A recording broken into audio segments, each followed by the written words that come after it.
คือมื้อนี้ปีใหม่แล้วเด้อขอให้อยู่ดีมีแฮงและครอบครัวปรารถนาขันธ์พาริเงินพันดานุวงศ์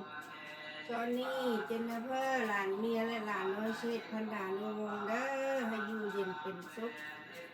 ครอบครัวลูกหลานอ่อนทุกกันเด้อนางทุกกันเด้ออยู่เย็นเป็นสุขเด้อลูกหลานเอ้ยความเจ็บอย่าได้ความไข้อย่ามีปีใหม่มาแล้วนี่แต่ความสุขกายสุขใจ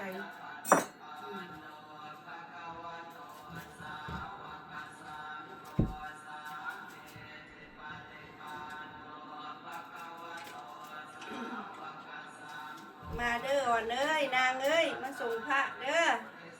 น้ำอายน้ำเอ้ยเด้อ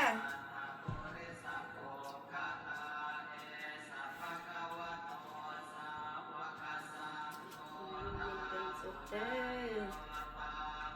จะได้ไข่จะมีนะปีใหม่ละนี่จะแนวดีๆเข้ามาเด้